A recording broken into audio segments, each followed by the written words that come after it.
Reporting there. Now, Filipinos make up a key part of the workforce here in the United Arab Emirates. More than 500,000 are living and working here, mostly in the domestic services sector. While their wages are small, their remittances back to the Philippines make up a crucial part of the economy. Now, on top of this, the Philippines government has mandated that all overseas workers must pay health insurance. Well, now these fees have doubled, and Filipinos aren't happy, and they're campaigning against the tax hike. Leana Hosea has more. Low-paid Filipino workers help keep the UAE economy running. They play a crucial role in the thriving service sector here, while sending most of their money to support family back home. You have a family at home. I have my wife and 2 daughters, and what I do is once I get my salary, part of it goes directly to the Philippines. But it's not easy, and now the stakes of the game have been raised. The Philippine government has made it mandatory for their overseas workers to pay an annual fee for public health insurance, and they've just doubled it to $50. It's causing some to call foul on the government policy. I'm worried because most of the time we are not benefited from this one. So I'm worried that if it will increase, it will just add for the expenses, but the benefits will be the same, which is nothing for us. I'll be paying twice for a benefit that I'm not getting fully.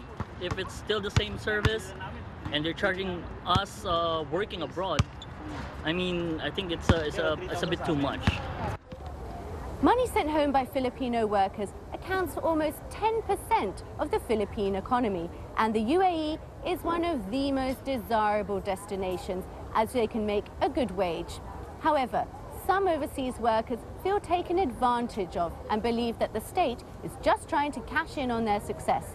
But the government say that the price rises are both necessary and fair. The increase is not really that significant because in the first place, it has not increased. The premium has not increased for ages. I think more than 30 years, or 20 or 30 years, that it has stayed the same. There was a need to increase because, of course, health services, have become, a bit expensive. Oh, you play with your toys! Wow! Okay, so you stay here. But it's little consolation for domestic worker Leana Hosea. She sends the majority of her wages home to support her 3 children, whom she only gets to see once a year. The fee is going to be an extra financial burden, and she says the government health insurance doesn't provide enough cover. We have to send at least 1,000 dirhams or 1,200 dirhams at home, and we have to leave some for ourselves.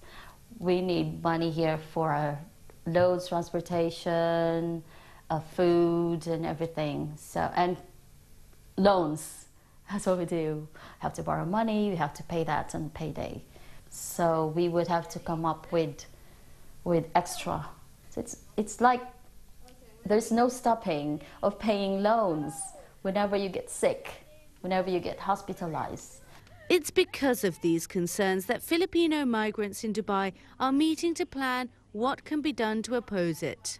Yeah, in Philippines we have already planning to file a petition in Supreme Court, and here in UAE we get signatures from our fellow migrants as support to our petition. As of now, there's a lot of corruption in Philippines wherein our government is involved. Just recently, we have lots of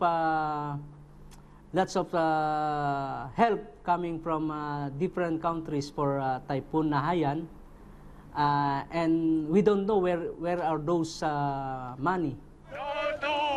Government corruption is a hot topic in the Philippines, and late last year, tens of thousands took to the streets of Manila to protest against millions of dollars of public funds allegedly going into the pockets of politicians and their associates in so-called pork barrel politics.